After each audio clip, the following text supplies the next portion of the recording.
Hi, welcome to Learning Monkey. I am Raghuveer. In this class, we will discuss about how to change the coordinate axis units in Matplotlib.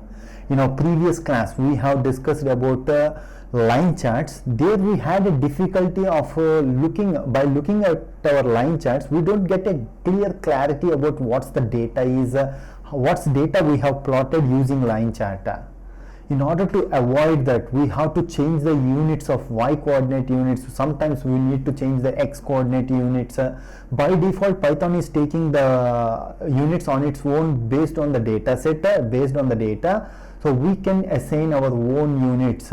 One unit is equal to, in our previous class graph, which we considered. So the unit is taken as a 10,000, 50,000, 25,000. So one unit is equal to 25,000. So we can avoid that by using some options. So please follow our playlist from the beginning so that you will have a better understanding of the complete Python for data science. This is a continuation class, hoping that you already watched our line chart class previously. So this is our data set which we have defined line charts on year-wise sales. So we are not explaining about this data set again, how we have done the line charts, how we taken the year-wise sales from the ordered data. All these things are discussed previously. So after taking that, the values which we consider here we are plotting data on year-wise furniture sales, year-wise office supply sales, year-wise technology sales. So these are the things we are plotting. Means we are plotting line plots, 3 line plots in a graph. So let's take a look at the graph. This is the graph which we got. How to plot that? We will plot the line charts using the function called, using the method called plot. X, y1, y2 is having year-wise office sales. Y3 is having year-wise technology sales. Blue, red and green color has been given. This is the value. So what's the difficulty we have faced here? See the units. One unit is taken as some around 40,000 or like that. So if you take the point here, so what's the value? What's the 2011 sales value? We cannot give a proper value here. We cannot even give an approximate value also. In order to avoid that, these values are taken automatically by Python based on our data. So we can change this by using an option called xlim. So we can assign our own limitations. Y-lim means limitations, y coordinate axis limitations, minus 26, 260,000 to 260,000 plus 260,000. This is the y coordinate axis which we considered, means y limitation, y coordinate limitation. That is what it is taken here. If you take this option, plt means this is the method which we are using our y coordinate. Still we got the problem. See, in order to understand, we can assign the negative values also. We had shown this example, but really it is not useful here. So in order to understand the options, we had shown this.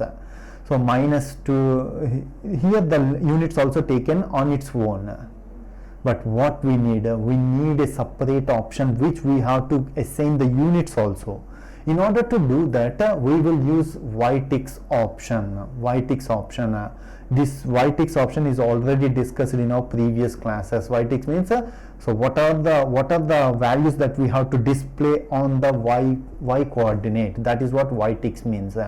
So here we have taken np.arrange of 13,000 to 28 to 130,000 to 280,000, and there is a step function in the arrange. We are having a step function. We are taking 10,000. So these are the units which are displayed on the y coordinate. Why we have chosen 130,000 and 280,000 in our data set? See, these are the values: furniture values, office sales values, year-wise, and technology values. The maximum is around 28,000, the minimum is around 13,000. That's why we have taken those values, and the step count is 10,000. Let's look at the graph, how we got that. See here. See, now we had a better idea about our graph. by looking at this, yes, our sale is around 15,000 to 16,000, 150,000 to 160,000. Still we are missing some clarity. How to get that clarity, that we will understand in our next step and in our coming classes also. Okay, so still by changing these units we got some better clarity, because the unit which we considered here is 10,000. By default Python has chosen a unit value as 25,000, like that. Based on the data set it is going to take the value. Now we got a better idea on our graph.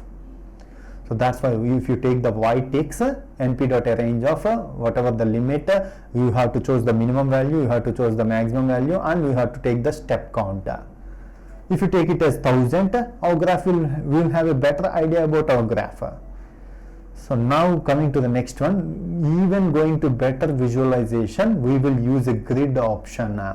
Our graph is converted into grid option. The remaining options we are not going to explain. These are already explained in our previous classes.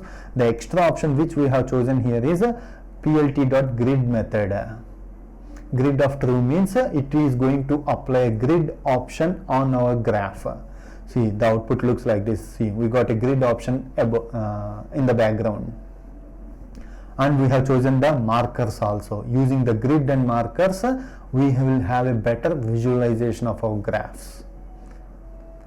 See, what are the values, the grid value exactly, and even we can get better idea based on the, see, these are the markers, these are the ticks, major ticks, we call it as 13,000, 14,000 we are having one tick, 150,000 one tick, 160,000 one tick.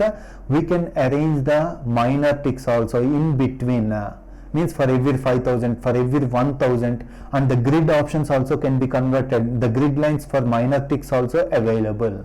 How to apply these major ticks and minor ticks, how to apply this minor ticks, grid values, grid lines to the minor ticks also, that we are going to understand in our coming classes. As of now, this is the clarity which we are going to provide in this class. Hope you understand the concept. Slowly we are moving into the subject by according to the situations we are moving into the subject.